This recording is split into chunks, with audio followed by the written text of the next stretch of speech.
Alrighty, welcome back, everyone. We just talked about the revenue sharing model that was introduced by the SEC and the Big Ten. A ton of news that will be coming out around that over the next probably couple of months. Still some things to iron out there, but definitely a very interesting thing that I think will likely start to happen around college football, not just the SEC and the Big Ten. But let's talk about UAB football. There has been a huge happening around there. Trent Dilfer is the coach over there, and he was a huge part of this, apparently. It sounds like UAB has officially joined the Athletes Organization, a players' association aimed at, representing the interest of college athletes on a national level. So this is something kind of new to college football. Apparently, Trent Dilfer was very much in favor of this decision and was pushing his players to make this decision. Obviously, was a former member of the NFL Players Association when he was there, and this is a wild move for a number of reasons. They are the first D1 school to come to agreement with an association that has actual legs. So it'll be very interesting to see how this kind of affects. Obviously, Trent Dilfer being a part of this makes total sense. He's been in the NFL. He understands that likely this current model of paying college athletes is more unfair than it is fair. And then we also had Jim Harbaugh has been in big favor of this. I know Nick Saban has spoken about it a number of times. So all guys with NFL experience understand what that looks like on the NFL level and think that it probably should be brought down to the college football level. Now, the question is kind of what is this new organization and how will it kind of work? So there's a number of different people that are involved in it, and it's a really impressive group when you really look at it. So you have kind of the owner, the guy that set up the organization is a former linebacker at Penn and spent 10 years in the NFL named Brandon Copeland, a guy that is really on the forefront of all of this and has kind of led the charge. But he has plenty of people behind him. He has a Georgia alum, Amari Hardwick. You have a former All-SEC safety, Roman Harper, ex-Syracuse coach, and Jim Boeheim. So these are big names. These are guys that actually really matter in not only the world of college football, but the world of college sports. I mean, there's very few people that you can put above Jim Boeheim when you talk about the effect on college athletics over the last, 2 decades or so. So absolutely huge for them. You have a couple of basketball players that have already joined the Players Association with R.J. Davis at North Carolina and Jeremy Roach at Duke. So two very talented kids. R.J. Davis likely heading on to the NBA this year. But really big names there. And then you have Malachi Moore, a defensive back for Alabama, who's one of the bigger names in all of college football, who has joined as well. So very interesting group of people. I think having multiple current athletes, having former legends, having the coaches all involved is huge for this sport for a number of reasons. You want, obviously, this thing to work out and to be the best thing for the players, and it feels like they're setting themselves up to do exactly that, right? You have all these people that have been through these experiences. When you talk about Roman Harper, when you talk about Brandon Copeland, they've been through the battles that a lot of these kids are fighting right now. The only difference is they didn't get NIL checks. So they see how, far the system has come, but also see, probably hasn't come far enough. When you look at these media deals that these conferences sign, that these schools get, it's insane amounts of money. Let's be totally honest with each other. And it's very few people that are more responsible for that money coming in than the players that put their body on the line every weekend on the field, right? So it's, in my opinion, the way that college football works right now, with just NIL being the way that that players can make money, is insane. That's why I am in huge favor of the revenue sharing. That's another reason why I'm in huge favor of players associations going forward. I think it's something that is unbelievably vital to the way of college sports going down the road. And there's a really interesting quote that I want to get into here. I probably should have made a little graphic for it, but I'll do that next time, I promise. But it was a very interesting quote by Brandon Copeland talking about why he did this and why what he said essentially when he went to UAB. And he said, the reason why we set up doingathletes.org is because, frankly, we want to see y'all eat. We want to see y'all win. I'm tired of seeing people take advantage of us. Who represents the athletes? Who's going to be fighting for you to get a bigger piece? And finally, the biggest part of this, we like to say that decisions are being made about you without you. And I think that's the biggest thing in college sports right now. We have a ton of people up top making really important decisions that affect these kids' everyday lives and affect their livelihood going forward. And the kids aren't in the room. Not even a representative for the kids is in the room, which is just insane. And while I fully understand that these are 18 to 22-year-olds that, might not fully grasp the, discussions that they're having and the intense nature of all of this stuff, it affects them more than it affects anyone else. They have a bigger impact on the sport than anyone else. They have a bigger impact on college athletics than anyone else. They are the most important thing when it comes to college sports, and the idea that we have been making decisions even over the last 2 decades without them in the room is insane, but especially now when we understand what this sport is. There are a ton of people that would love to tell you that this sport is not, that college athletics is not professional sports. It is.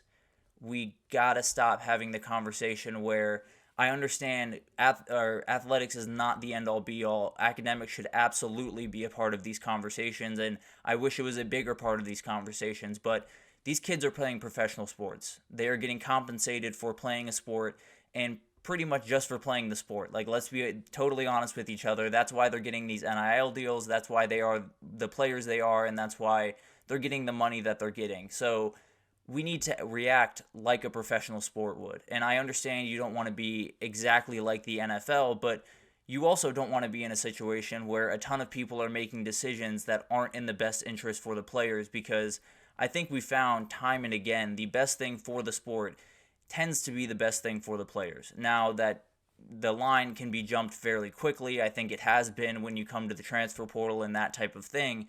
But I think for the most part, when you're catering to the players, you're doing something that's likely good for the sport, that likely will push the sport forward. This is another thing that absolutely has to happen. There's no amateur model anymore. There's no, pure and chaste, beautiful model that we can all act like was happening in college football.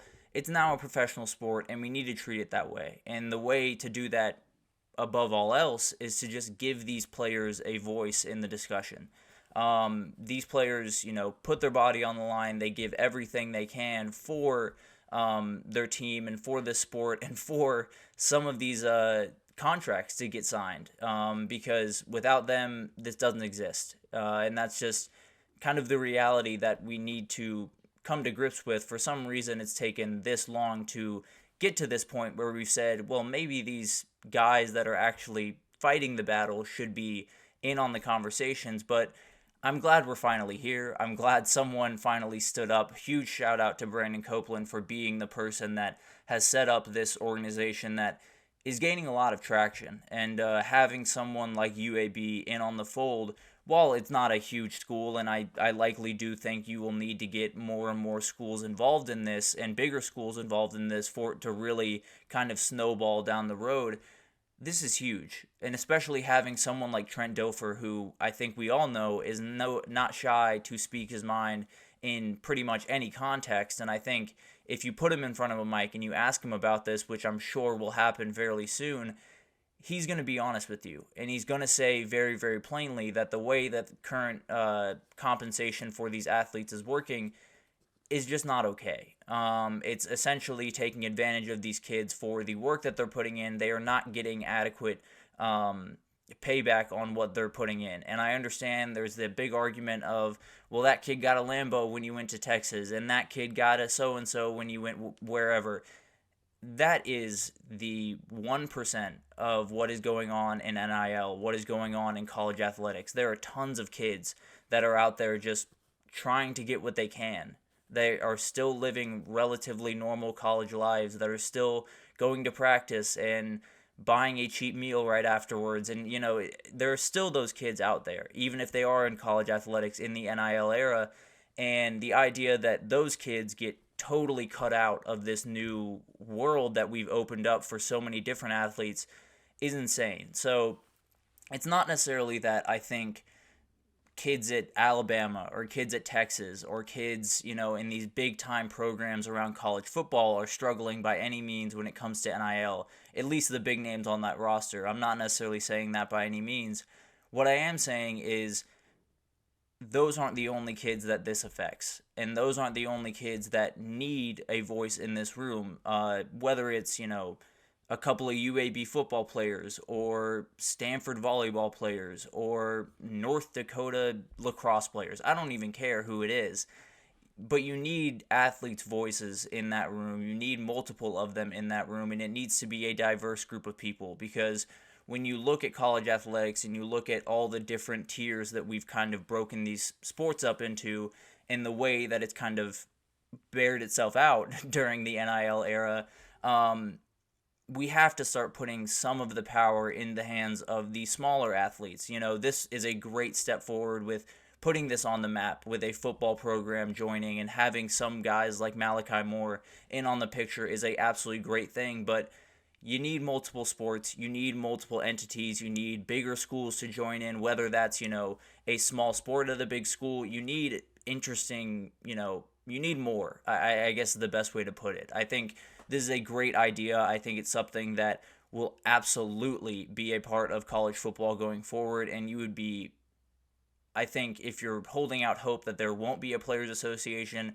I wouldn't hold out hope too much longer, because that is something that pretty much has to come if you're going to have contracts, if you're going to have negotiations with revenue sharing and all of the different things around that kind of milieu. You have to have players in on those discussions, and this is the only real way to do it. Now, is the athletes organization, the Brandon Copeland setup, is that going to be the entity that ends up doing it? I don't necessarily know, but I do know that that has the most momentum, and I'm sure that a ton of college coaches and players are watching that very closely, because I think it's something that just needs to gain traction. I think it's crazy that we've spent so much of the time in college athletics not having those kids in on that discussion, or at least not having a representative for those kids in on that discussion, because we've seen time and again where the kids have not exactly been put first. The, monetary value or the revenue or whatever you want to call it has been put first, and it's something that just has to change. So this is obviously something that will need more traction, will need kind of that snowball effect where you start to get more teams and bigger teams and all of that thing. They need that to happen for the athletes organization to take the steps forward that are necessary to become a mainstay in college football and college sports, but they're well on their way. They have added a huge number of big-time players. Adding UAB as a full team is absolutely massive, and like the NCAA we were talking about, it's chipping away at a tree, and then one day that thing falls after one big swing. The big swing could be happening pretty soon, because I promise you, if Malachi Moore is in this thing, if the UAB football team has come to a full consensus agreement to join this thing, there is very few college football athletes that are not looking at this, and very few college athletes in general that are not looking at this, because they need a voice. It's crazy that they haven't had one before. It's crazy that they aren't in these rooms, because they're the people that understand what makes this sport great. They're the people that need as much, as much of a voice in these conversations as anyone. So a lot of things will happen with this. Kudos to UAB for being the first full team to kind of jump into that, take that leap of faith into this new era, and we'll see what happens with it. But it's something that has been long overdue, in my opinion. I think the second that they introduced NIL, I think there had to be player representatives in those conversations. There weren't, but finally we're at a point where it looks like all this player empowerment and all of this movement that has been happening in college football over the last little bit is finally, being put in the hands of the players for the first time in quite some time. So it'll be really interesting to watch that unfold. I'm sure there will be much more information that I'll get into as it comes out, but UAB has opened the door at least. We'll see if anyone else walks through it. But We're going to take our second break here, and when we come back, we're going to talk about the transfer portal. It has been a ton of stuff going on, a couple of commitments. It just closed for everyone that is not a graduate transfer, so I want to break down where we sit and kind of what you guys can kind of expect over the next couple of weeks as the recruiting continues on. So stick with us, and we will be right back with that.